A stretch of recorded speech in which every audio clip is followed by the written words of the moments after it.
experiencing now, and that's being away from country, from family, from fame, because no one knows who I am back in Las Vegas. So to reintroduce myself to a market, to reintroduce myself to an industry, and to try and bring some pride home here to the Philippines is my most recent sacrifice, but there will be more. Life is not life without sacrifice. The greatest sacrifice in my life, maybe when I had to leave the States and I pursued an acting career here. When I left my family in the States, that was a sacrifice I made, pero it was really worth it.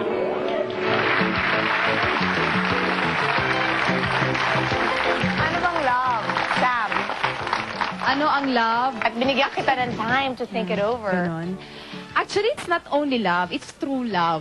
Okay. How do you define true love? For me, complete surrender. Really? Kasi hindi mo malalaman kung pag hindi mo true love yung isang tao, hindi mo kaya ibigay lahat sa kanya, hindi mo kaya magsakripisyo, hindi mo siya kaya ipaglaban. Pero pag nagawa mo lahat yun, yun ang true love mo. Ikaw, Dayan. Kanina pa tinatanong ni Dayan. Oh, nape-pressure ka? Pressure ako. Oo. It's so broad kasi. Parang marami siyang meaning, marami siyang explanations. But I think for me is, love is, parang it's a sacrifice. Is it? Yes. Kasi di ba kung love, it won't feel like a sacrifice. Kasi when you love, there are consequences. Okay. Diba? Be it good or bad.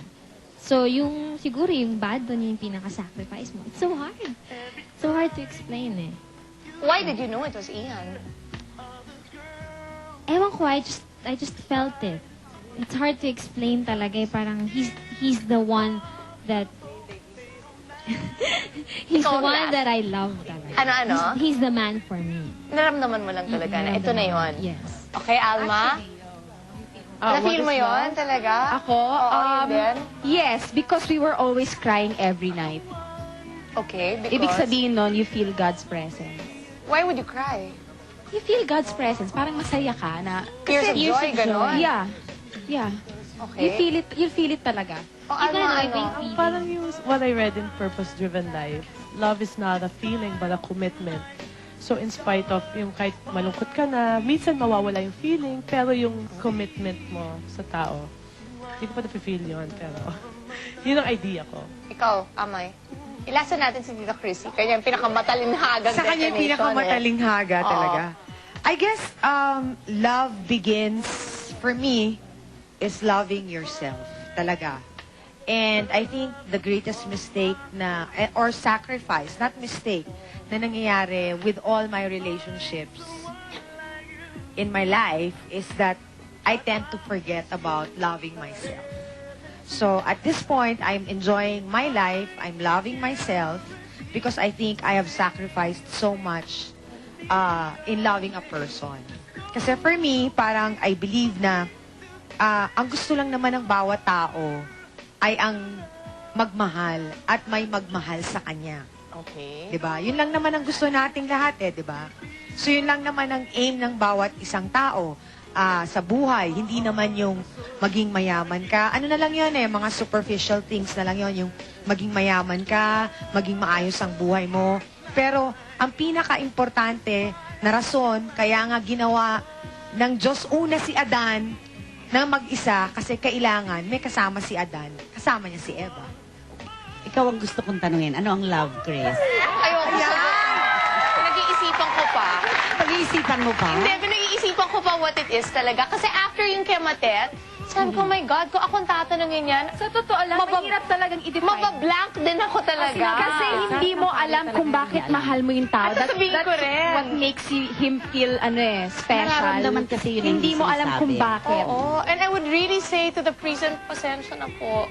Hindi ko po kaya. Hindi, I mean, aalamin ko pa po. Parang ganun, di ba? I mean, I felt for her at that moment kasi naintindihan ko what she was trying to say. Sinabi din sa akin ng isang friend ko, minsan tatanong ka, bakit mo mahal yung tao? Kasi mabait. Marami naman mababait dyan. Di ba? So, pag hindi mo in-explain, yun talaga yung ibig sabihin. Hindi mo ma-explain. Actually, yung mga ibang friends ko lagi, pagka may mga problema sa relationship, lagi lang nilang tinatanong, kunyari, maghihiwalay or whatever, tatanungin nila, mahal mo ba? So pag sumagot ka na, oo, mahal ko. O, kaya mo pa ba? Sabihin, parang hindi na. O, di give up. Diba? But you know, I believe in the fact that every day is a chance you give to a person eh. Parang weather yan eh. Hindi naman Anong weather? Parang weather. Weather lang yan? Panahon? Weather. Kasi every day is a chance you give to a person, meaning to say, Kris, hindi naman natin alam kung bukas uulan eh. Unless iwa-warn tayo ng pag-asa. True. Pero sa pag-ibig, wala naman nag-warn sa atin kung bukas maganda siya, magiging ano. And some girls, normally, their mood depends upon the mood of the guy. Oh? Di ba? Oh. Aminin natin yon. Pag maganda ang mood ng guy at maganda ang trato sa atin, we feel good. Tapos? Our day is complete. Parang Pero gano'n. may batas ang pakikipagrelasyon. Oo. Kapag di ka na maligaya, lumabas ka na. Yun Yes. lang yun. Oo, totoo yun. Kaya hindi na lagi namin sinasabi sa mga kaibigan na may mga problema. Kasi di ba, you can only do so much in a relationship. You can only sacrifice. Ang tawag ko nga dyan evangelical work. We have to ask you this kasi 'di ba sinasabi nila na did it feel like a sacrifice to love Jules? Sam? Or hindi? Because parang he was the totality of what you wanted and needed in your life. Ano lang, sorry, nagkamali kayo ng guest. Siya ang marami na isakripisyo para sa akin. Kung alam niyo lang, maaawa kayo sa kanya. Sorry meron ding sinasabi sila na in a relationship, hindi naman po pwedeng parehong degree ang pagmamahal nyo So sa parang isa't nakikita isa. natin na si Jules, ang Dapat laki may ng isang binigay nakalalaman. talaga. Oo, meron may nagbibigay. Oo, meron talaga Nagbigay isang talaga. mas mahal ka kesa dun sa isa. Parang ganon. When we come back, syempre, di ba, huwag natin kalimutan na in the midst of a lot of sacrifice, malaki talagang naitutulong ng suporta ng pamilya at mga kaibigan. Sino ba yung mga nagmamahal sa kanila? We'll find out sa pagbabalik ng Morning Girls with Kris and Corina. Away from Los Angeles, si Riza Pascua. Hi, Riza! Hi, Kris. Hi, Thank you for Corina. staying awake. Okay, ano siya? Oh. Hi, sis. Hi, Amay. Okay, si Amay, anong mga wish mo para sa kanya, Riza? Actually, she's done a lot of things in the name of love. Love for her son, her family, her friends. She always prays, and I want her to continue doing that. She's always been a good mother to Addie. She has a good career. Ano pa ba? And she's blessed to have a friend like you. Of course. Oo Amay, naman. anong gusto mo sabihin? Thank you, sis. Why do we always make you Oo cry? nga, bakit yung ba ako lagi napapaiyak? Ewan ko. At si Riza sanay na nag-iiyakan kami sa telepono. Because Riza is also an only child siya eh. So, kumbaga, for 8 years, we've treated each other as really She's my sisters. sister. Okay, So, she knows how much I love her. At alam ko rin na kahit minsan, sorry sis, alam mo naman, naaapektuhan siya kasi especially if I'm hurting. Okay. And, ganun lang talaga. And I know naman that she's always there for me. Always, always. And thanks talaga sis. I love you. I love you. Thank you so much, Riza. Okay. Thanks sis. Talk to you later. Kasundo mo ba mga manugang mo, Tita Christy? Kasundo mo mga manugang mo? Ay, oo, parang silang mga barkada ko lang. In fairness. Saka ayoko silang magpatayo ng sariling bahay. Gusto ko sa bahay ko lang. So, nandito si Bernice at si Bekbek. And of course, si Chami nandito din. Aking apong babae. Nag-iisang babae.